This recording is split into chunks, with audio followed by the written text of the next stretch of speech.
కొడుకు హాస్పిటల్లో ఉన్నాడు, కండిషన్ బాగాలేదు, ఆపరేషన్ చేస్తే తప్ప బ్రతకడు. ఇలా చూస్తే డాక్టర్ గారు అక్కడ లేరు. డాక్టర్ గారికి ఫోన్ చేయండి హడావిడి చేస్తూ ఉంటే అక్కడ ఉన్నటువంటి సిబ్బంది డాక్టర్ గారికి ఫోన్ చేస్తున్నారు, కానీ ఆ తండ్రి ఏమో తల్లడిల్లిపోతున్నాడు. డాక్టర్ గారికి ఫోన్ చేస్తే ఎందుకైనా త్వరగా రావటం లేదు, ఎందుకన్నా ఆలస్యం చేస్తున్నాడు, త్వరగా రమ్మని చెప్పండి. డాక్టర్ గారు తన పని వైద్యం చేయటమే కదా. ఇక్కడ కొడుకు సీరియస్గా ఉంటే ఫోన్ చేసిన వెంటనే ప్రతిస్పందించకుండా రాకుండా ఏమిటి ఆలస్యం అని చెప్పి తన కొడుకు మీద ఉన్నటువంటి ప్రేమను బట్టి తల్లడిల్లిపోతూ తప్పు పడుతున్నాడు. డాక్టర్ గారు కొంచెం ఆలస్యం చేస్తున్నాడని చెప్పేసి అలా తల్లడిల్లిపోతున్న సమయంలో కాసేపు అయిన తర్వాత డాక్టర్ గారు పరుగున వచ్చాడు. వచ్చినప్పుడు, ఏమంటే డాక్టర్ గారు అంత నిర్లక్ష్యం ఏమిటి? చదువుకుందే వైద్యం, చేయాల్సింది వైద్యం. కొడుకు ప్రాణాపాయ స్థితిలో ఉంటే ఫోన్ చేస్తే వెంటనే ప్రతిస్పందించకుండా ఇదా మీరు చేసే నిర్వాకం, ఇదా మీరు చేసే వైద్యం, ఇంత ఆలస్యంగా వస్తారా అని చెప్పి వస్తున్న డాక్టర్ని చూసి చెడమడ తిట్టేశాడు. ఆ డాక్టర్ గారు ఏమో కొంచెం ప్రశాంతంగా ఉండండి, నేను చేయగలిగినటువంటి ఆపరేషన్ నేను చేసే ప్రయత్నం నేను చేస్తాను, అనవసరం నన్ను తొందర చేయకండి, దయచేసి కామ్ డౌన్ అంటే. ఏంటండి కామ్ డౌన్? మీ కొడుకు ఆ పరిస్థితిలో ఉంటే మీకు అర్థమయ్యేది, కామ్ డౌన్ అని చెప్పంటారు ఏమిటి? దయచేసి మీరు అరవడం వల్ల, కేకలేయడం వల్ల నేను ఆపరేషన్ చేయాల్సిన విధంగా నేను చేయలేకపోతాను, దయచేసి టెన్షన్ పెట్టకండి, ప్లీజ్ కామ్ డౌన్ అని చెప్పి గబగబా హాస్పిటల్లో ఆపరేషన్ థియేటర్కి వెళ్ళిపోయాడు. 2 గంటల సేపు, 2.5-3 గంటల సేపు ఆపరేషన్ జరిగింది.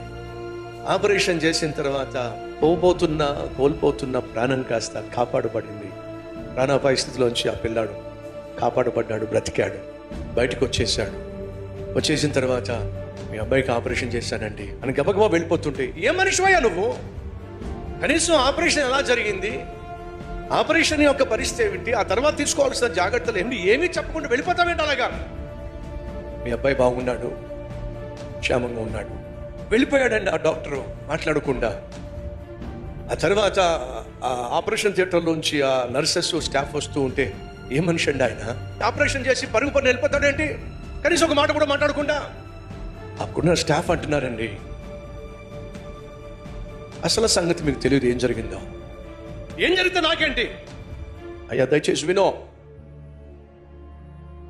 నా కొడుక్కి ప్రొద్దుట యాక్సిడెంట్ అయింది. మనం ఫోన్ చేస్తున్నప్పుడు ఆ కొడుకు తన కళ్ళ ముందే చచ్చిపోయాడు. కొడుకు శవాన్ని అలాగే వదిలిపెట్టేసి పరుగున వచ్చేసాడు.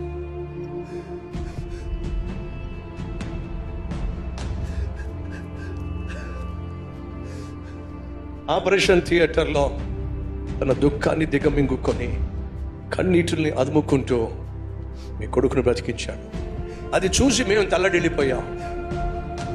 అడిగాం డాక్టర్ గారిని, కొడుకు చచ్చిపోయినప్పుడు అక్కడ ఉండాల్సిన బదులుగా ఎందుకు వచ్చారండి ఈ సమయంలో అని అంటే, ఆయన అన్నమాట ఏంటో తెలుసా, నా కొడుకును బ్రతికించుకోలేకపోయాను, కనీసం ఈ కొడుకునైనా బ్రతికించాలని ఆశపడ్డాను.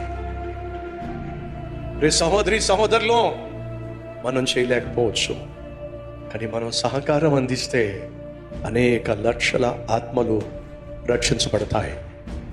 మనం వెళ్ళి సువార్త ప్రకటించలేకపోవచ్చు, మనం వెళ్ళి మందిరం నిర్మించలేకపోవచ్చు, కానీ మనం అందించే సహకారం వల్ల, సహాయం వల్ల, వినండి సహోదరులు, అనేక మంది రక్షించబడడానికి, అనేక మంది క్రీస్తును ఆరాధించడానికి ఒక ఆధారం దేవుని యొక్క మందిరం. వినండి, మన కోసం మనం జీవిస్తున్నాం, మన కోసం మనం సంపాదిస్తున్నాం, ఆఖరికి సంపాదించింది ఏమీ పట్టుకెళ్లకుండానే పరలోకానికి వెళ్ళిపోతాం. కానీ ఈరోజు కష్టపడుతున్న కష్టంలో ఎంతో కొంత శాతాన్ని సువార్త వ్యాప్తి కోసం, మందిర నిర్మాణం కోసం మనం సహాయం చేస్తే, సహకారాన్ని అందిస్తే ఏమవుతుందో తెలుసా? కష్టపడి సంపాదించిన సంపాదనలో ఒక మందిరాన్ని నిర్మించావు.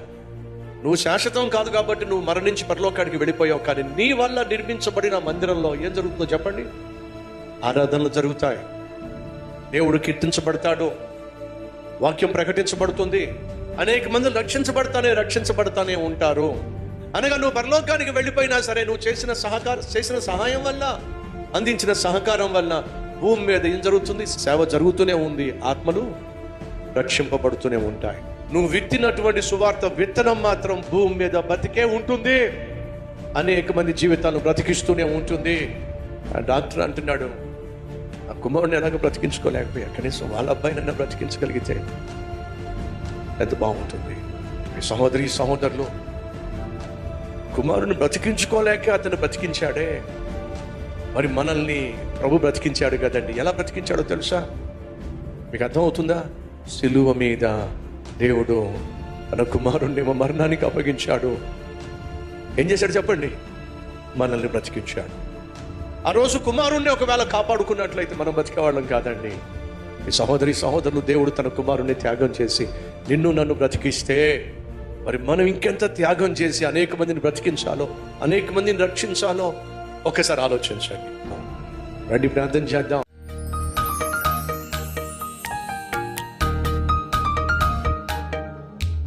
మహాపరిశుద్ధుడు అయిన ప్రేమ కలిగిన తండ్రి, ఆయన ఈరోజు మేలు పొందుకున్న మేము, ఆశీర్వదించబడిన మేము కలిగిన రక్షణకు, మేము కలిగిన ఆశీర్వాదానికి వెనుకున్న త్యాగం యేసుక్రీస్తు యొక్క శిలువ యాగం, దాని లోకానికి నాయనా మేము ప్రచురించాలి, లోకానికి ప్రకటించాలి. అట్టి మనస్సు మాకు దయచేయండి అయ్యా. సువార్త మేము డైరెక్ట్గా ప్రకటించలేకపోయినా సువార్త ప్రకటనకు సహాయాన్ని అందిస్తాం.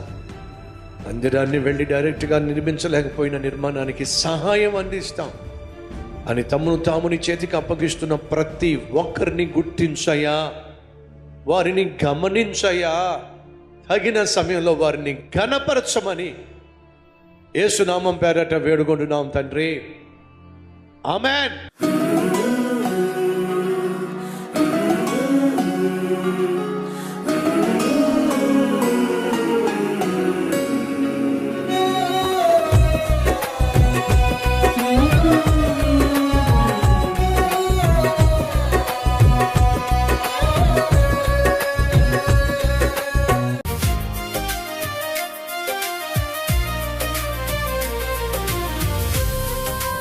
ఈ సందేశం మీకు ఆశీర్వాదకరంగా ఉన్నట్లయితే 10 మందికి షేర్ చేయండి, లైక్ చేయండి, మంచి కామెంట్ పెట్టండి. మళ్ళా రేపు కలుసుకుందాం.